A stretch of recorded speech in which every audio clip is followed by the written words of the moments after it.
I always make these types of videos to help young finance professionals like yourself to get started on your FP&A journey. In this video, we are going to discuss about value proposition based budgeting.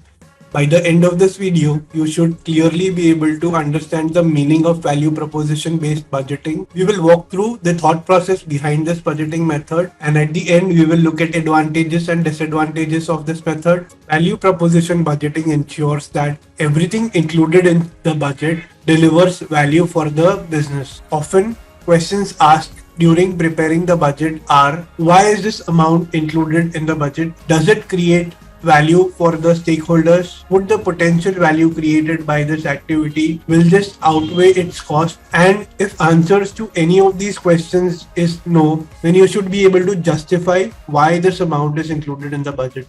Some examples of value proposition budget items are innovation or a new feature. Would this new feature added to the product make the product more attractive to our customers? It can also be an investment on an internal project within the company, which makes some things more attractive to employees within the company, or it is a project that influences the external stakeholders of the company, which are your customers, vendors, government, or your shareholders. This can also be seen as something between incremental budgeting, which requires very little scrutiny, and zero-based budgeting, which requires the managers to justify each and every line item.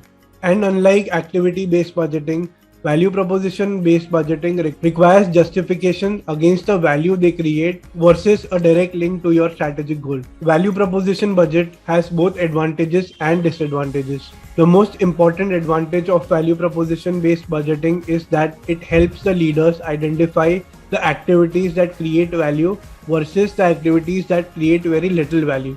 And hence, it can help the companies become more value focused by providing only the services and products that creates maximum value for their customers. The disadvantage, on the other hand, is that it is not always easy to quantify the value. And without the clear understanding of value, some decisions may lead to short-term initiatives that negatively impact in the long run. And also, value creation might be a bit subjective, that some things that you find value in may not be valuable to others. Please do like this video and let me know if you have any questions in the comments below.